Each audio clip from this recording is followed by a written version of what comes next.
how do you see this whole scenario? Look, this latest attack is basically one in a series of attacks that have started. This is one of the more audacious attacks that has caused so much of an uproar. But the Baloch freedom fighters have been launching attacks on targets which they've been picking up and have been achieving some remarkable success. So much so that senior political leaders in Pakistan, the Pakistan army will never admit it, but senior political leaders in Pakistan are now openly saying that the Pakistani state authority or the writ of the state has ceased to exist in virtually all of Balochistan. And it's the militants and the freedom fighters who are actually dominating the security scene. So this attack is just the latest in the series of some pretty spectacular attacks that they have carried out in the past. So nothing, in that sense, nothing extraordinary about it. But yes, the attack in itself will really hurt the ego of the Pakistan army and will probably raise significant demands for some kind of a steamroller military operation against the Baloch, which we might see in the next few weeks, maybe even days. And also women and the child already been released. Yes, so look, one thing you have to give to the Baloch freedom fighters, I think they have been extremely chivalrous even in their attacks.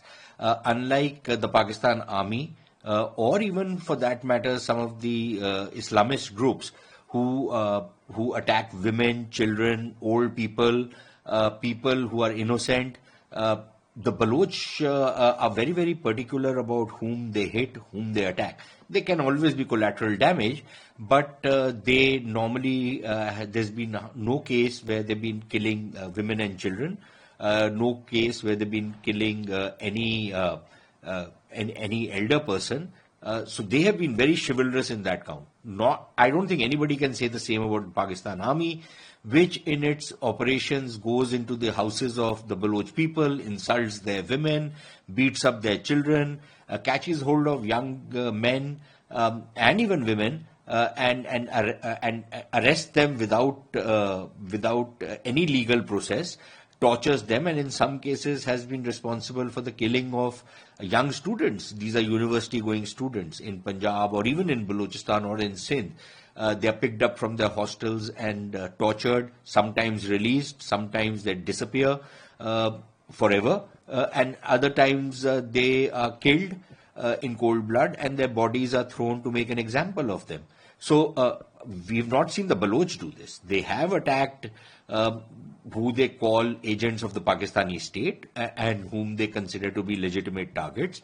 That sometimes includes the Punjabis who are settlers in Balochistan, whom the Baloch consider to be agents of the Pakistan government.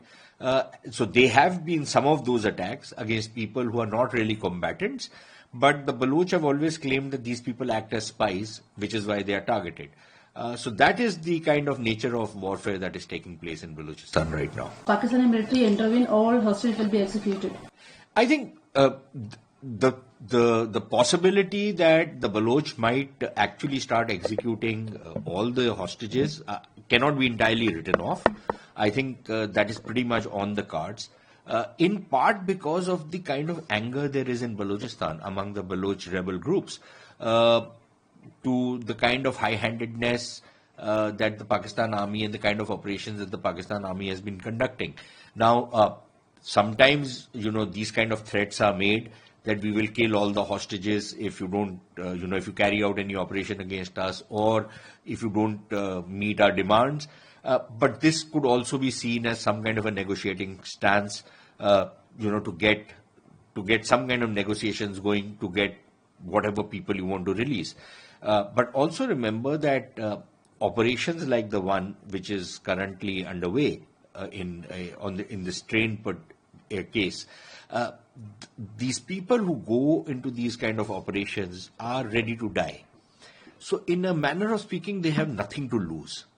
And if in the process of sacrificing their life for what they believe is the cause of independence of Balochistan, they make a horrible example of the people who are their hostages and execute some of them or many of them or all of them.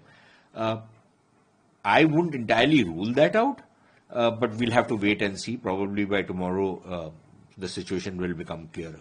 Corner for the Balochistan, and what will be the consequences after this whole incident? Look, I think the Baloch are not looking for our sympathy or us having a soft corner. I think in India there is some smug satisfaction that the Pakistanis are getting a taste of their own medicine. The kind of butchery and the massacres and the killings and the rapes and the murders that Pakistanis and their proxies in Kashmir or even in Punjab for that matter have done, or the kind of bomb blasts which we have seen in places like Mumbai and other parts of India, all traced back to Pakistan. I don't think there will be any sympathy in any Indian. Of course, there are some Indians who will sympathize with the Pakistanis. They will side with the enemy anyways. But I think most Indians would not have any sympathy, will not shed any tear for the Pakistanis.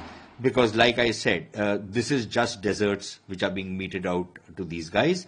The kind of stuff they have done in India for almost 30 years, even longer, 40 years, is something that they deserve what they are getting.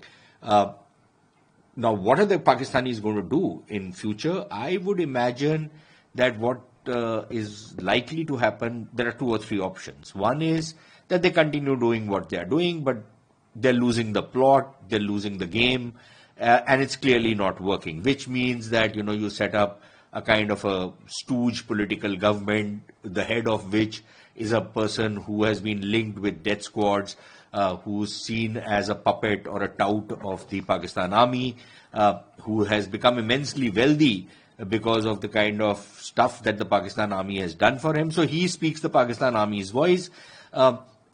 That these kind of puppets are put in place in politics. They continue to carry out the kind of brutal operations they are doing against innocent Baloch. That could be one way that they will continue. The other option is that they will carry out a steamroller operation. They'll bring in the army in large numbers, carry out this operation.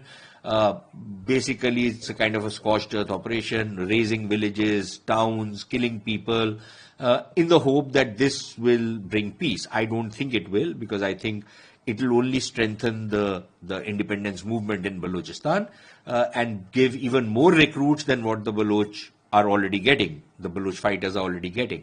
The third option is a political option, which is that the Pakistani state starts a process of reconciliation.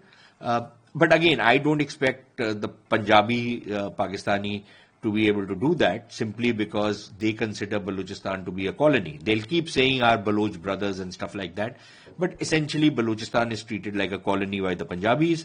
So I don't see them taking the political route, also because it's a much more difficult path to take. And that means not interfering in politics in Balochistan or for that matter anywhere else in Pakistan. And that the Pakistan army cannot ever agree to, simply because that you have a government in Islamabad which is a puppet government. These are people who won only a handful of seats, and yet they were given a majority in parliament. They have no legitimacy. There are Baloch leaders who have resigned from parliament saying that, look, elections or parliament have no meaning because everything out there is decided by the army. Now, if that is the kind of political approach Pakistan army is going to take, I think it's bound to fail. So all in all, given these 3 options, I don't see any of them actually succeeding to bring any kind of stability or peace in Pakistan. Maybe the peace of the graveyard, if the Pakistan army carries out these brutal, all-encompassing kind of operations to butcher the Baloch, they might be able to restore peace for some time, but I don't think they have succeeded in the last 25 years. I don't think they're going to succeed anymore. So that is where we stand right now. I think the things are only going to get worse before they get better, if at all.